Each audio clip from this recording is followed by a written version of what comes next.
रुक्मणी जी ने राधा रानी के दर्शन किए। जब भगवान के 16,108 ब्याह हो गए, द्वारिकाधीश बन गए, उसके बाद कुरुक्षेत्र में 100 साल बाद ब्रजवासियों से मिले ठाकुर जी। तब रुक्मणी आदि सब पत्नियों के मन में आया कि ये राधा रानी को देख के तो आए, कितनी सुंदर है। त्रिलोक की सुंदर कृष्ण की हम पटरानियां हैं, हमारी सुंदरता के आगे स्वर्ग की उर्वशी आदि, रंभा आदि अप्सराएं भी फीकी लगती हैं, परंतु ये राधा रानी कैसी है, एक बार देख के तो आए। थोड़े अभिमान में गई है किशोरी जी को देखने के लिए। भगवान की अष्ट पटरानियां जब किशोरी जी का दर्शन करने के लिए गई, तो जैसे ही जिस शिविर में किशोरी जी विराजमान थी उसमें भीतर प्रवेश किया, तो मृग नैनी, मृग जैसे नेत्र, दूध जैसा श्वेत बिल्कुल वर्ण, धीर गंभीर नेत्र, एक बार किसी को देख लें तो वो वहीं स्तब्ध मूर्तिमंत हो जाए। हस्त कमल ऐसे मानो जैसे कोई नील सरोवर के कमल खिल गए हों। चरण ऐसे कि जब चलें तो उनके चरणों से उत्पन्न होने वाली ध्वनि को नेत्र बंद करके सुनते रहें। इतना सुंदर स्वरूप। ये स्वरूप काम प्रकट नहीं करता, बल्कि प्रकट हृदय में काम को नष्ट और कर देता है। ऐसा स्वरूप, हमारे अंदर जितने दोष हैं वो दोष समाप्त से हो जाते हैं। ऐसा स्वरूप देख करके 8 पटरानियां तो नतमस्तक हो गई और मन में सोचने लगी, हम काय बात की सुंदर है, सुंदरता तो इसे कहते हैं। प्रणाम किया, हे किशोरी जी हमारा प्रणाम स्वीकार करो। तुरंत रुक्मणी जी को उठाया,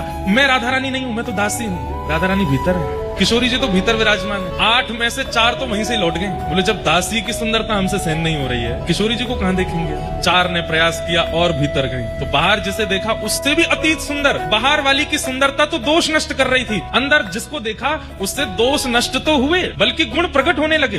दया, प्रेम, शीलता, ये सारे जो अच्छे गुण होते हैं उसका दर्शन करके वो प्रकट होने लगे। बोले निश्चित किशोरी जी हैं। प्रणाम किया, बोले आप किशोरी जी? बोले नहीं मैं दास। किशोरी जी भीतर है। 2 वहां से भी लौट गई। बोले कि अब किशोरी जी को नहीं सहन कर पाएंगे हम, ये तो दासियों ने हमारे मान का मर्दन कर रखा है, किशोरी जी क्या करेंगे। कहते हैं अंत तो गत्वा रुक्मणी जी पहुंची बस। और जैसे ही रुक्मणी जी ने प्रवेश किया, असंख्य, संख्या गिनी नहीं जा सकती, इतनी असंख्य सुंदरियां चारों ओर बैठी हैं। और उन सबकी सुंदरता में विशेषता यह है, एक की भी सुंदरता काम प्रकट नहीं कर रही है, सबकी सुंदरता गुण प्रकट कर रही है, नेत्रों से अश्रु प्रकट कर रही है, दीनता प्रकट कर रही है, दैन्य प्रकट कर रही है। और उन सबके मध्य में एक सिंहासन पर तप्त कांचन गौरांगी श्री राधे वृंदावनेश्वरी श्री किशोरी जी विराजमान। रुक्मणी जी देखते ही मूर्छित हो गई, बेहोश हो गई, सुंदरता सहन नहीं कर पाई, इतनी सुंदर किशोरी जी के रूप का कहां वर्णन करूं मैं। तुरंत किशोरी जी ने जाकर के रुक्मणी जी को संभाला। जब होश में आई, कहां तो देखने आई थी, परखने आई थी, जानने आई थी, अब स्थिति क्या हो गई। जो रुक्मणी जी कभी कृष्ण से वियोग की इच्छा नहीं रख सकती, ठाकुर जी दूर चले भी जाते हैं तो रो रो करके रुक्मणी जी का बुरा हाल हो जाता है, वो रुक्मणी जी की स्थिति क्या हो गई। किशोरी जी को देख करके कह रही हैं, हे श्यामाजू बस एक इच्छा पूरी कर दीजिए। बोले क्या? बहुत वर्षों तक द्वारिकाधीश की सेवा करी, अब आप अपनी सेवा में मुझे भी दासी बना लें और अपने साथ बरसाने ले चलो, हम द्वारिका को प्रणाम करके आपकी शरण में बरसाने चलें। तब किशोरी जी ने हृदय से लगाया, नहीं, हमारे प्राण आपके पास हैं, उनकी सेवा आपको करनी है, और जब समय होगा तो